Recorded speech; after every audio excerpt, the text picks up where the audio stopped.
जो point of study classes में एक बार आपका फिर से हार्दिक स्वागत है।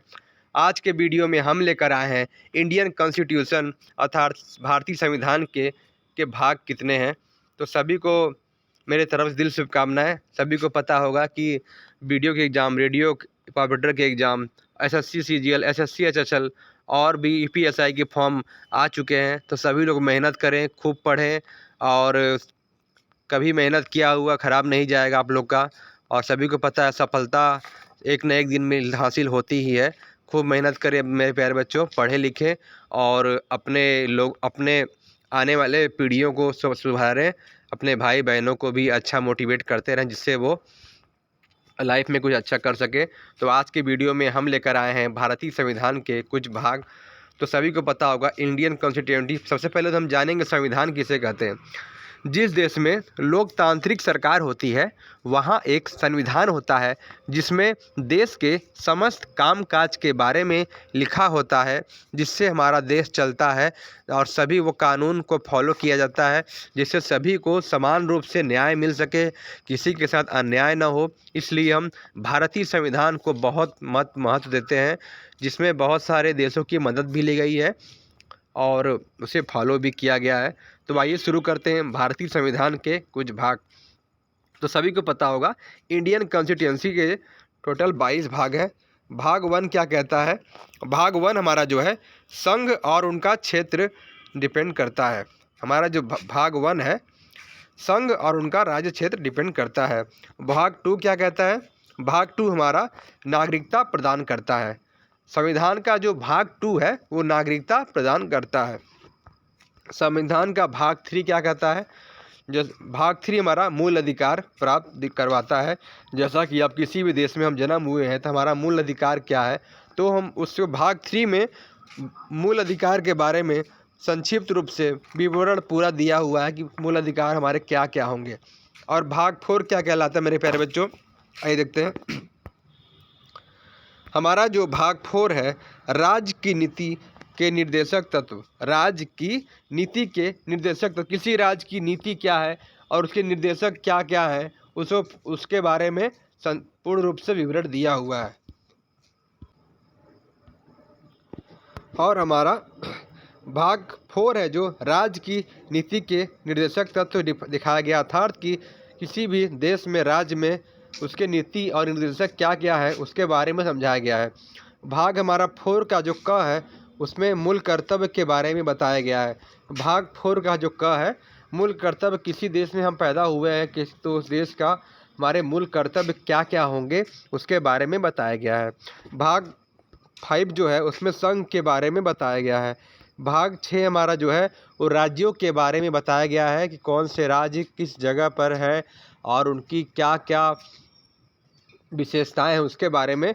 भाग 6 में के स्टेट के बारे में बताया गया है। भाग 7 जो है उसमें निकाल दिया गया या निरस्त कर दिया गया कोई ऐसा कानून या कोई ऐसी बातें जिसे निकाल दिया गया या परमानेंट डिसेबल कर दिया गया उसके बारे में बताया गया है। भाग 8 हमारा जो है संघ के राज्य क्षेत्र के बारे में बताया गया है।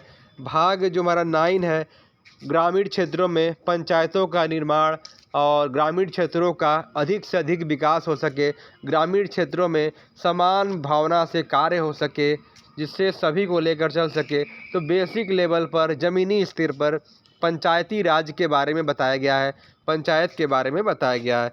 भाग 9 के भी 2 पार्ट हैं। पहला पार्ट क में हमारा है नगर पालिकाएँ। नगर पालिका के माध्यम से कैसे आम जन तक सुविधाएं पहुंच सकें। और हमारा 9 ख के सहकारी समितियां जो बनाई गई हैं गाँव कस्बों में सहकारी फ़ायदों का लाभ एक ज़मीनी छोटे से छोटे लोगों तक पहुंच सके, जिससे सरकार की नीतियां छोटे से छोटे जगहों पर या बड़े से बड़े पैमाने पर पहुंच सके। उसमें हम भाग 9 के जो पंचायत के 2 पार्ट हैं नगर पालिकाएँ और सहकारी समितियों के थ्रू कराया गया है। भाग 10 क्या कहता है? भाग 10 में हमारा ओबीसी और जनजाति क्षेत्रों के बारे में विस्तृत रूप से बताया गया है। जैसे कि ओबीसी में हमारे 2 टाइप के आते हैं, अनुसूचित जाति आते हैं और पिछड़ा वर्ग आता है। तो भाग 10 में हम इसका पूरी तरह से विवरण दिया गया है।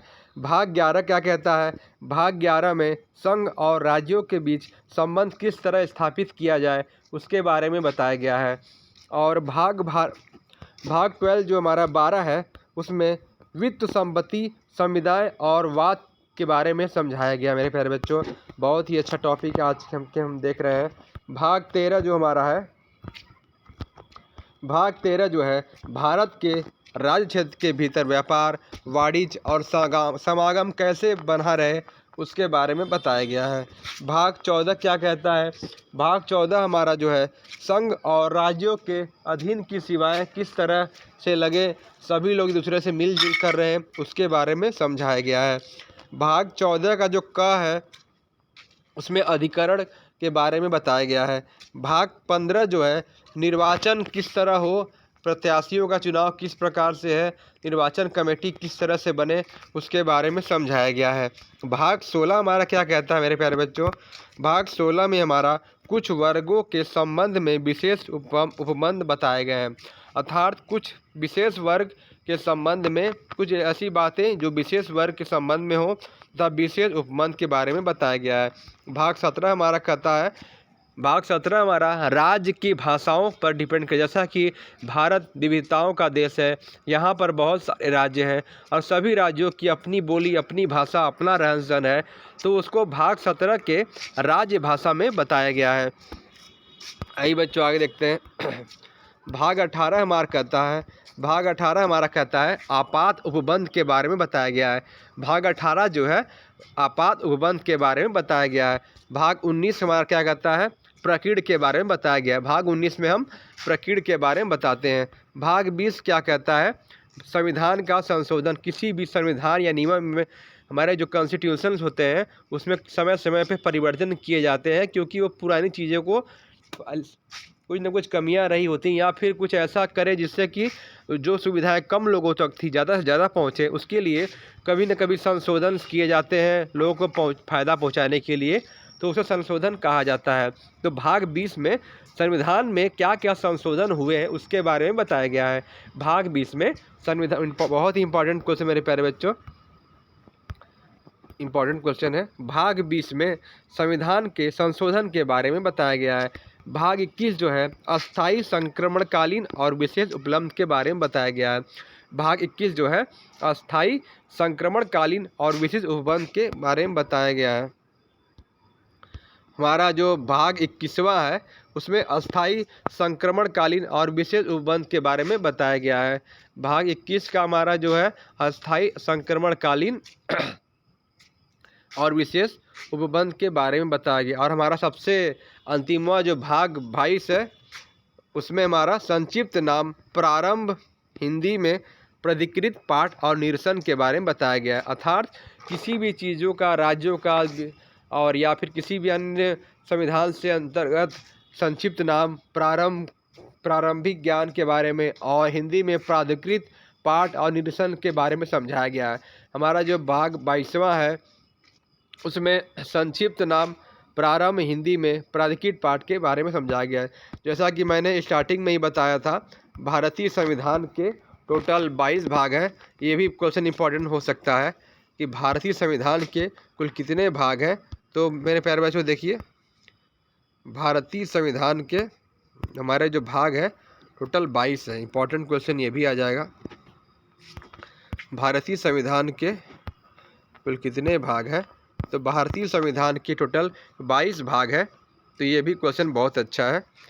और भाग 1 में संघ और उनके राज्य क्षेत्र के बारे में बताया गया है और भाग 2 के बारे में नागरिकता के बारे में बताया गया।